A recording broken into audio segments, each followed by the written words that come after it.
Okay, John LaCour. I'm going to try this again because the dog was barking. And it might start barking again. The dog was actually looking through the fence. And I don't know if it wanted to play or destroy my video. Probably both. But let's try it again. Okay, so yesterday I talked about the beginning of retirement for me. And the next topic was financing, okay? So I watch YouTube videos, as I said yesterday. And I see people talking about, well, how much does it take to retire? And I see $500,000, $1 million, and now it's 1.5 million. And I also read that in news articles as well. And I don't know if this is being sponsored by financial advisors or financial investment companies. Would surprise me if they're really behind this. And there's another statistic that they always throw out there. It's interesting, and that is the median retirement. That is a 401k or IRA. Doesn't include Social Security or pension, but the retirement savings on the average, not average, the mean is $200,000. And I say mean, and it's really, in my opinion, it's a meaningless statistic. Is that the mean is kind of in the center. If you took like 10 million samples, 10 million families, and looked at their retirement account, which the Federal Reserve has that information, the federal government has it, and you went right to the middle, where you had $500,000 on one side, $500,000 on the other side, that right in the center would be $200,000 roughly. And so that's what that means. And so it's interesting, but it's really, I think, has very little bearing on you determining what it takes for you to retire. And here's what I did. Hopefully everybody does this, is I came up with a budget. The first thing I did is I looked at my expenses before I retired. And I started tracking my expenses before I retired, and I used a spreadsheet. If you're not up on spreadsheets on a computer, just take out a tablet and start writing categories down. Car expenses, mortgage expenses, mortgage payment, taxes on your house, what's the insurance on your house, food, clothing, electricity, natural gas. I'm kind of going down the list mentally. Other things as well. I just said clothing. And so just go down that list. It's actually a more longer list than that. But that's what it comes to mind right now. So start doing that a year before you retire. If you're already retired, start doing it now, okay?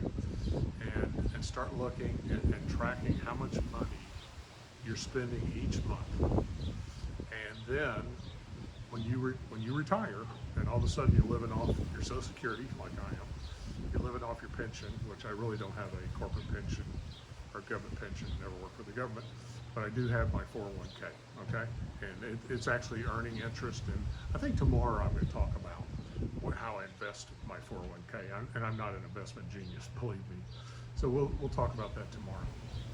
So really just start listing this out and add it up and multiply it times 12, and you might come up with an average because your groceries might vary from month to month. Come up with an average, hit over if it's $550, put $600 to make it, that you spend a month, to make a conservative number, and add it up. You're going to be shocked how much money you spend. And that's where you start saying, can I retire at this income? My answer was no, I couldn't retire with those expenses on my retirement income, with the Social Security that I'd be receiving. And so I had to start cutting back. And so where did I cut back? I owned a boat. I owned a beautiful Island Packet, 37-foot sailboat, and I had to pay to put it in a marina, and I had to pay to have bottom jobs and zinc changes, and had maintenance done on it, and I had to have it washed and waxed, washed and waxed twice a year to protect the fiberglass coating on it. And there's other things that broke that I would have to fix, but I really enjoyed the sailboat.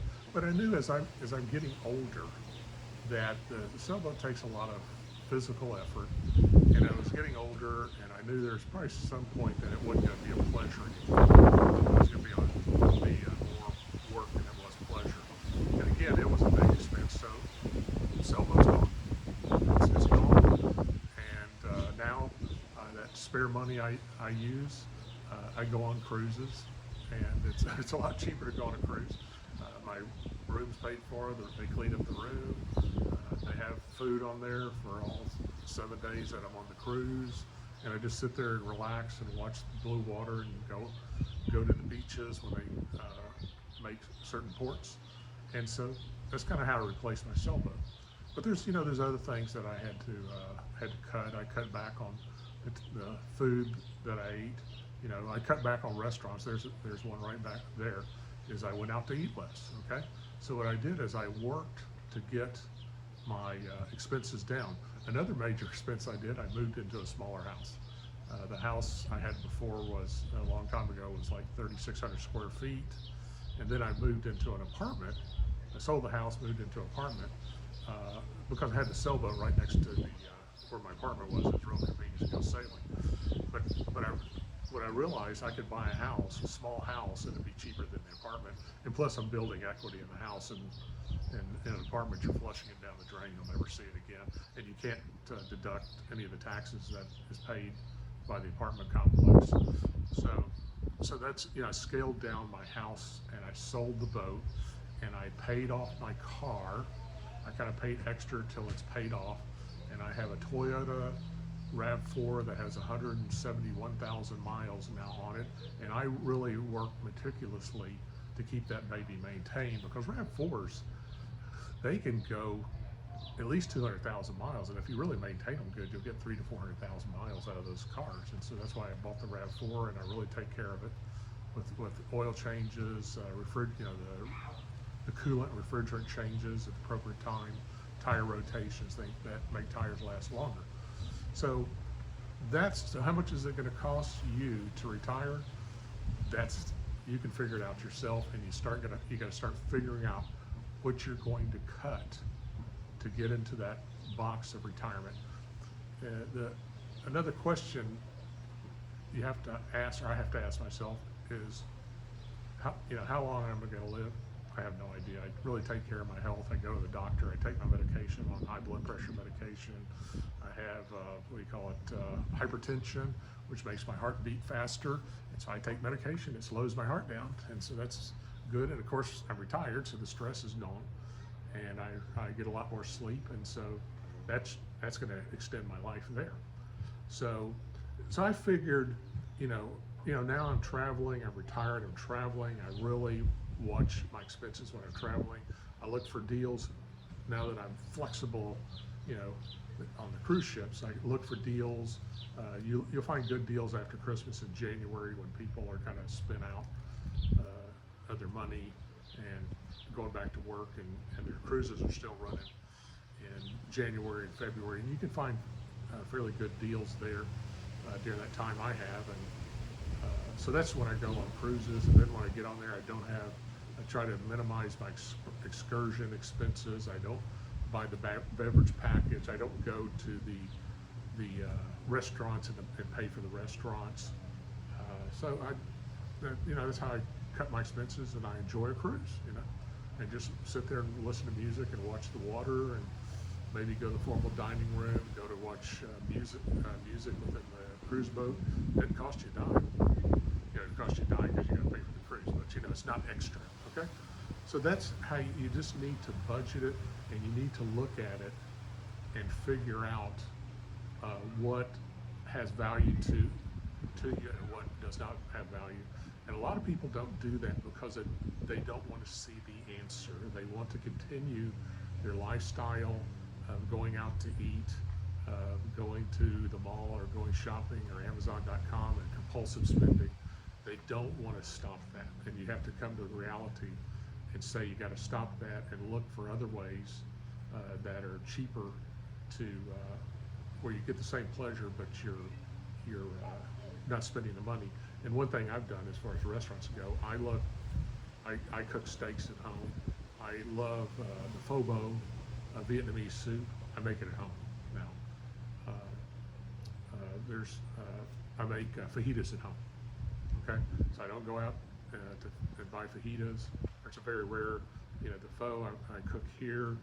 Thai soup I cook here with curry and fancy food. I get all this off of YouTube again.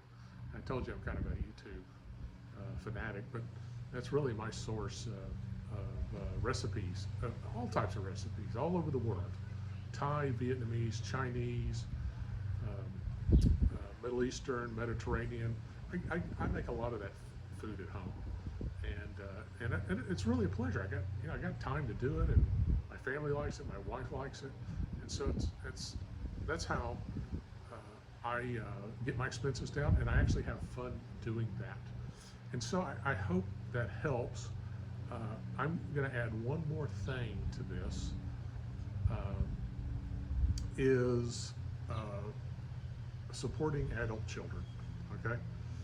And I know there's some adult children out there that have disabilities, and I'm not saying don't support your children that have disabilities, that have, disabilities, and I'm not going to run down the list of disabilities, but when you get ready to retire, or you're retiring and you're spending money and running out of money, you need to have the sit-down talk with the adult children and say it's time that you are self-sufficient, because we cannot continue to support you. As a matter of fact, when I'm gone, what are you going to do? So that's another serious discussion to have, and that's another expense that a lot of people probably can cut. So that's all I have about how much it's going to cost to retire. How much is it going to cost? It is up to you. It's a lifestyle you want. Okay, if you can't afford that lifestyle, then you need to cut back your lifestyle and figure out other ways to enjoy your life. So I hope this helps. Tomorrow, maybe tomorrow, or it could be Monday, I'm going to talk about my 401k and my investments that I've used to retire. And this would be good for people who are at retirement, but I think it's going to be really good if you're 50 years old or 40 years old, how you can invest your retirement money. So anyway, we'll hope you enjoyed it, and we'll talk again tomorrow or Monday. Have a great day.